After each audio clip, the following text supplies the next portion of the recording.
G'day, welcome to this video about Romans chapter 4 verse 3, where Paul uses a passage from the Old Testament in Genesis 15:6, where it says, Abraham believed God and it was accounted to him for righteousness.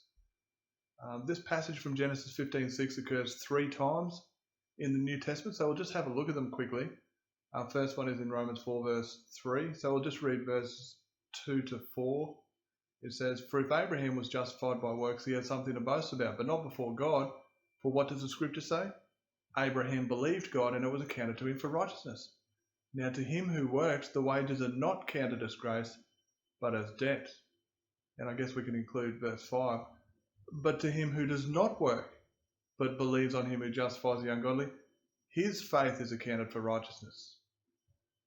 And it continues there, giving another example of how the scripture says that God imputes righteousness. Here we have Galatians chapter 3 verse 6. We'll read verse 5. Therefore he who supplies the Spirit to you and works miracles among you, does he do it by the works of the law or by the hearing of faith? Just as Abraham believed God and it was accounted to him for righteousness. Therefore know that only those who are of faith are sons of Abraham. Now we'll just pop back to Romans chapter 4. I'll show you that this passage also is about who is and who is not a child of Abraham. You see down here in verse 11, and he received the sign of circumcision, a seal of the righteousness of the faith which he had while still uncircumcised, that he might be the father of all who believe. So those who believe are the children of Abraham. And it continues down here. It's still about the same thing. But anyway, we'll go see James 2:21 to 24 and come back. So here we are in James 2, from verse 21. Was not Abraham our father justified by works when he offered Isaac his son on the altar? Do you see that faith was working together with his works? And by works faith was made perfect. And the scripture was fulfilled which says, Abraham believed God and it was accounted to him for righteousness. And he was called the friend of God. You see then that a man is justified by works and not faith only. Okay, so I don't believe in justification by faith only, or faith alone.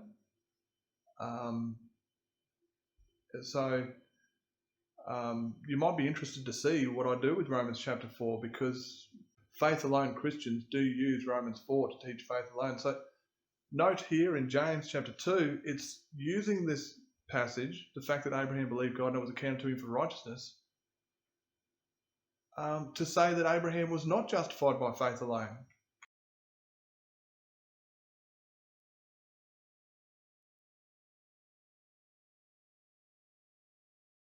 So what I want to do before we go too much further is just look at the words that are translated first from the Hebrew and then from the Greek. So we're looking at the word that's translated imputed or accounted or reckoned in Genesis 15:6. So Abraham believed in the Lord and he reckoned it to him as righteousness, and he counted it to him as righteousness in the King James. So what do they say it means? Well, they say it means to think or account. So this is my interpretation of what it means. What it's referring to is this. Just as when I see someone picking up rubbish or doing something else and I think, oh, that's pretty righteous, and that is an accounting of righteousness, that's all that's happening here with God and Abraham. God gave Abraham a promise. Abraham believed the promise. God looked at Abraham and thought, that's pretty righteous. And that assessment of him being righteous is the accounting of righteousness. Okay? When God judged him righteous for believing, when God acknowledged it as a righteous thing, that acknowledging was an accounting of righteousness. So we do similar things all the time. Like we'll see someone picking up rubbish or something and we'll think it's righteous. And just like it says here, to think, account, our thinking that they are righteous is an imputing or a crediting or a reckoning of righteousness, an accounting of righteousness. So that's all it means. And now we have the Greek word down here in Romans chapter 4. We see it used in verse 3, 4, 5, 6, and 8. So he's pointing to the use of this word in Genesis 15:6, verse 3. And then he points to another passage in the Old Testament that uses the same term.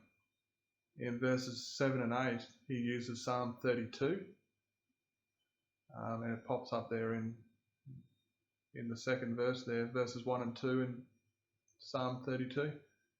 The Lord will not take into account. So it shows that it's of God choosing to take it into account or not take it into account. It's of God seeing the person and crediting or acknowledging it as righteousness, rather than it being a system where the person comes and does a little deed and then God owes them what he offered. I reckon, count, charge with, reason, decide, conclude, think, suppose. So you can see that it's not much different at all from what we saw with the Hebrew. And we see here the translations: consider, considered, counted, counting, credit. Credited is one of the most common translations. What's that for the NASB? Now, the term credited fits perfectly with the verse that follows, because it's putting forward the alternative, saying that it would be received as of debt. So if we can translate it credited, that fits perfectly, doesn't it? We see the argument that he's putting forward. He's saying, well, the fact that Abraham had righteousness credited proves he did not receive it as of debt. Of course, the opposite of having credit, having it as something credited, is to receive it as something owed. Those justified by works receive as of debt, he puts forward in verse 4. So Abraham was not justified by works. Verse 2. Only those justified not of works have righteousness accounted. Verse 5. Verse 6 to 8 continues, just as David also writes of people made righteous through God's imputing with judgment, crediting, as opposed to them being owed. And then that fits with what he puts forward later, saying that because Abraham had righteousness credited or imputed for faith in particular, assuming those who are justified by credited or imputed righteousness as well, it can be that all who believe are included in the covenant which has 100% justified people, and that's what it's all about. It's about who is and is not a child of Abraham. So it can be that those who believe are the children of Abraham and therefore the justified ones, but it cannot be that being a Jew through circumcision makes the person included, because if that were the case, it would be owed, because it would be of works. So if all who believe are included, it is of grace. We see that in Romans chapter 4, verse 16. So just looking at Romans chapter 4 again, I want to invite you to test the faith alone interpretation of this passage, just using verses 2 and 3 for a moment. So it says, for if Abraham was justified by works, he has something to boast about, but not before God. For what does the scripture say? Abraham believed God, and it was accounted to him for righteousness. So my question to any faith alone Christian would be, how does the fact that Abraham had an amount of righteousness accounted for an amount of faith at some point prove that he was not justified by works as well? It doesn't make sense. So unless I'm missing something, I'd have to say that they just haven't tested their interpretation there. But the interpretation I'm putting forward fits perfectly. It starts off saying Abraham was not justified by works because, 1, Abraham had righteousness credited, and 2, those who are justified by works do not have righteousness credited. They have it owed. Do you see the logic in his statement there? Now, you might be thinking, why does works being involved make it as of debt? Well, it's not works versus faith, it's works versus grace. That's the tricky thing as well.